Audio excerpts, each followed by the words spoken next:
Hi guys, my name is Melanie Abro, and for today's video, we are focusing on Claudette Colvin's story. So I found it interesting to find out that Claudette's story came before Rosa Parks' story, and it's very similar to Rosa Parks' story. Actually, it's almost the exact same, but she stood up for herself as a 15-year-old girl, so I think that's pretty interesting. So in 1955, at this time, most places were segregated: churches, buses, restaurants.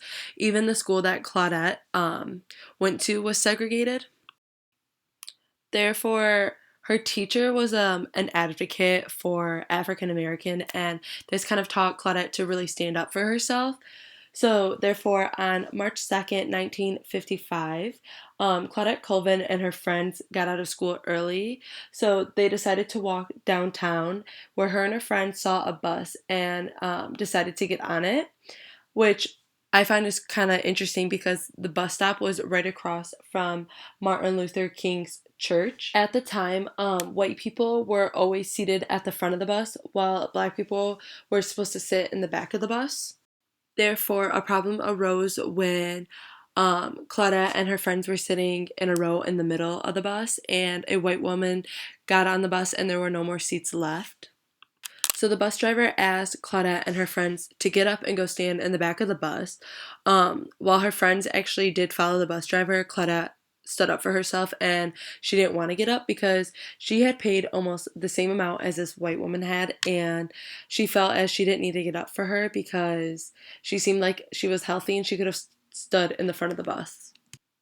Therefore, you may question why the white woman didn't just sit in one of the empty seats of Claudette's friends, but there was a rule at the time during the segregation that black people and white people can't share the same row on a bus. Therefore, after not complying with the rules and following the bus driver's directions, the bus driver actually called the cops on Claudette. Claudette's inspiration to not get up on the bus actually came from what she was learning at school at the time, which was about Harriet Tubman and how she led so many slaves out of slavery, and she was so inspired to make an impact as well. Therefore, when the police arrested Claudette, instead of putting her in a juvenile detention center because she was only 15 at the time, they actually put her in an adult jail where her mom had to come bail her out. Which, at the time, her mom honestly wasn't as shocked that this had happened because she knew one day Claudette was going to stand up for herself because of what she was learning in school, and she would come home and tell her mom about how she wanted to do the same.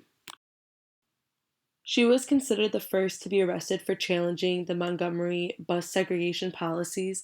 And at the time, this was actually very scary for her families because they saw, because a girl like her had done this, that they might be attacked by the KKK. Luckily, her and her family were safe, and Claudette Colvin joined the NAACP, which is known as the National Association for the Advancement of Colored People.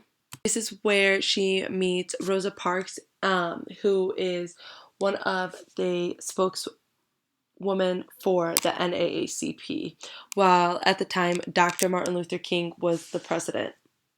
To take matters into their own hands, on December 5th, over 40,000 African American bus passengers boycotted the system, which then led to the Supreme Court ruling out segregation on buses a whole year later on December 20th, 1956. This is when the NAACP asked Claudette to testify about how unfair the system had treated her and her friends, plus the language and violence used during her removal off the bus.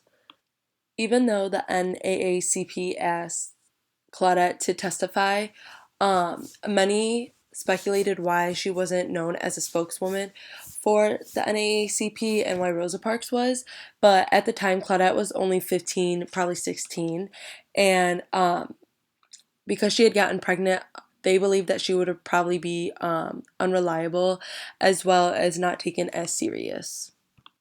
I find it interesting that many years later, after all this had happened, Claudette moved out of Alabama and moved to New York, where she lived as a nurse in the city. although she never told anyone about her story and her past in Montgomery. And the reason for this is because she said, unlike Montgomery, people in New York were more focused on economic issues than segregation. So, segregation at the time in New York wasn't really as big of a deal. Therefore, my question for the class would be, since Claudette Colvin's story isn't well known, do you think there's a reason why she doesn't really go about talking about it and sharing her past experience with segregation and really how she was the beginning of a new movement?